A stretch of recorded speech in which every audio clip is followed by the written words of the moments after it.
मंत्र मुंशी प्रेमचंद की प्रसिद्ध कहानी। एक छोटे से कस्बे में एक बड़े प्रसिद्ध डॉक्टर रहते थे। उनका नाम था डॉक्टर चड्ढा। शहर में उनकी बड़ी प्रतिष्ठा थी। दूर दूर से लोग अपने इलाज के लिए उनके पास आते थे। डॉक्टर चड्ढा अपने काम में बहुत निपुण थे, लेकिन उनके स्वभाव में थोड़ा घमंड भी आ गया था। एक दिन शाम का समय था। डॉक्टर चड्ढा अपने बंगले के बाहर बैठे थे और अपने मित्रों के साथ बातचीत कर रहे थे। उसी समय एक बूढ़ा आदमी घबराया हुआ वहां पहुंचा। उसके कपड़े मैले थे और चेहरा चिंता से भरा हुआ था। वह डॉक्टर के सामने हाथ जोड़कर बोला, साहब, मेरा बच्चा बहुत बीमार है।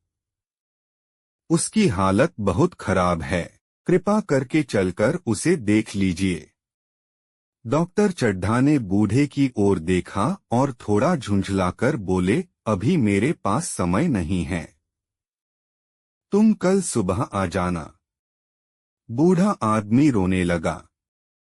उसने फिर विनती की, साहब, मेरा बच्चा रात नहीं काट पाएगा। आप बस एक बार चलकर देख लीजिए। लेकिन डॉक्टर ने उसकी बात पर ध्यान नहीं दिया। उन्होंने कहा, मैं अभी व्यस्त हूं। हर किसी के लिए मैं तुरंत नहीं जा सकता। बेचारा बूढ़ा निराश होकर लौट गया। उसकी आंखों में आंसू थे और दिल में डर कि कहीं उसका बच्चा सचमुच रात न निकाल पाए। उस रात बूढ़ा अपने घर पहुंचा तो देखा कि उसका बच्चा तेज बुखार में तप रहा था। उसकी सांसें तेज चल रही थीं। बूढ़ा उसके पास बैठकर पूरी रात जागता रहा। कभी वह भगवान से प्रार्थना करता, कभी बच्चे के सिर पर हाथ फेरता। लेकिन सुबह होते होते बच्चे की हालत और खराब हो गई। कुछ ही देर बाद वह मासूम बच्चा हमेशा के लिए इस दुनिया से चला गया। बूढ़ा आदमी टूट गया। उसका संसार ही उजड़ गया था। दिन बीतते गए। समय धीरे धीरे आगे बढ़ता रहा। उधर डॉक्टर चड्ढा अपनी जिंदगी में व्यस्त थे। उन्हें उस बूढ़े आदमी और उसके बच्चे की घटना लगभग याद भी नहीं रही। लेकिन एक दिन अचानक डॉक्टर के अपने घर में एक भयानक घटना घट गई। उनका छोटा बेटा खेलते खेलते बगीचे में चला गया। वहां झाड़ियों के पास उसे एक जहरीले सांप ने काट लिया। घर में हड़कंप मच गया। डॉक्टर ने तुरंत इलाज शुरू किया, लेकिन हालत गंभीर थी। डॉक्टर को याद आया कि आसपास के गांव में एक बूढ़ा आदमी रहता है जो सांप के जहर का इलाज जानता है। लोग कहते थे कि उसके पास एक ऐसा मंत्र है जिससे वह जहर उतार देता है। डॉक्टर तुरंत उसी बूढ़े आदमी को बुलाने के लिए आदमी भेजते हैं। बूढ़ा आदमी कुछ देर तक चुप खड़ा रहा।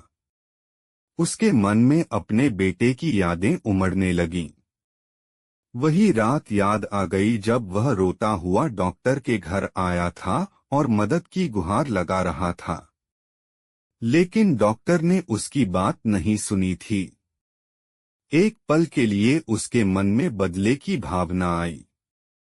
उसने सोचा, आज अगर मैं भी मना कर दूं तो डॉक्टर को वही दर्द महसूस होगा जो मैंने सहा था। लेकिन फिर उसने तड़पते हुए बच्चे की ओर देखा। मासूम बच्चा दर्द से कराह रहा था।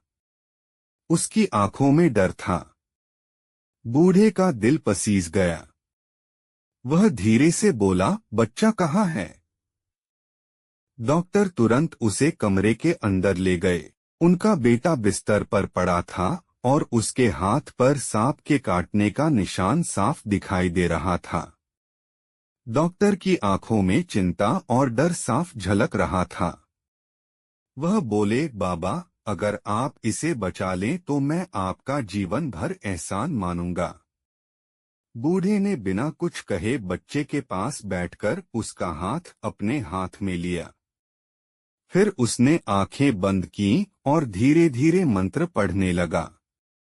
वह अपने अनुभव से जहर को उतरने की कोशिश कर रहा था। कुछ देर तक कमरे में बिल्कुल सन्नाटा छाया रहा। डॉक्टर, उनका परिवार और नौकर सब चुपचाप खड़े थे। बूढ़ा कभी मंत्र पढ़ता, कभी बच्चे के घाव पर हाथ फेरता। धीरे धीरे बच्चे की सांसें सामान्य होने लगीं। थोड़ी देर बाद बच्चे ने हल्की सी आंखें खोली। डॉक्टर की खुशी का ठिकाना नहीं रहा। उन्होंने राहत की सांस ली। डॉक्टर तुरंत बूढ़े के पैरों में गिर पड़े और बोले, बाबा, आपने मेरे बेटे की जान बचा ली। मैं आपका यह उपकार कभी नहीं भूलूंगा। बूढ़े ने डॉक्टर को उठाया और शांत स्वर में कहा, साहब, बच्चे की जान बचाना मेरा कर्तव्य था। डॉक्टर को उस समय अपने पुराने व्यवहार की याद आ गई। उन्हें याद आया कि यही बूढ़ा आदमी एक रात उनके पास मदद मांगने आया था और उन्होंने उसे लौटा दिया था। डॉक्टर की आंखों में शर्म और पश्चाताप भर आया। वह धीरे से बोले, बाबा, उस दिन मैंने आपके साथ बहुत बड़ा अन्याय किया था। अगर मैं आपके बच्चे को देख लेता तो शायद उसकी जान बच जाती। बूढ़े की आंखों में भी आंसू आ गए। वह बोला, जो हो गया वह अब लौट नहीं सकता साहब। लेकिन इंसानियत यही कहती है कि हम दूसरों के दुख में साथ दें। डॉक्टर चुप खड़े रहे। उन्हें आज पहली बार समझ आया कि असली मंत्र दया और इंसानियत होती है। डॉक्टर चड्ढा की आंखों से आंसू बहने लगे। उन्हें अपने किए पर बहुत पछतावा हो रहा था। उन्होंने धीरे से कहा, बाबा, आज आपने मुझे बहुत बड़ी सीख दी है। मैं डॉक्टर जरूर हूं, लेकिन आज मुझे समझ आया कि असली इलाज दवा से नहीं बल्कि इंसानियत से होता है। बूढ़ा आदमी शांत खड़ा रहा। उसके चेहरे पर कोई घमंड नहीं था, बस एक गहरी थकान और जीवन का अनुभव झलक रहा था। डॉक्टर ने फिर कहा, अगर उस दिन मैं आपके बेटे को देखने चला जाता तो शायद आज वह भी जिंदा होता। यह सुनकर बूढ़े की आंखें भर आईं।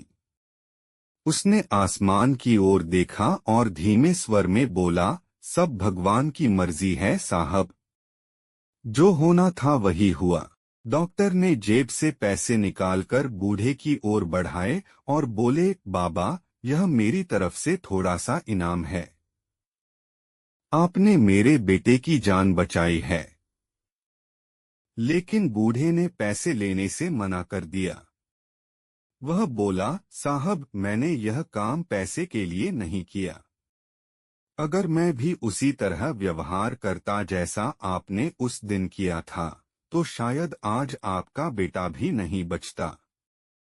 डॉक्टर चुप हो गए। बूढ़ा आदमी धीरे धीरे दरवाजे की ओर बढ़ा। जाने से पहले वह पलटकर बोला, याद रखिए साहब, दुनिया में सबसे बड़ा मंत्र इंसानियत का होता है।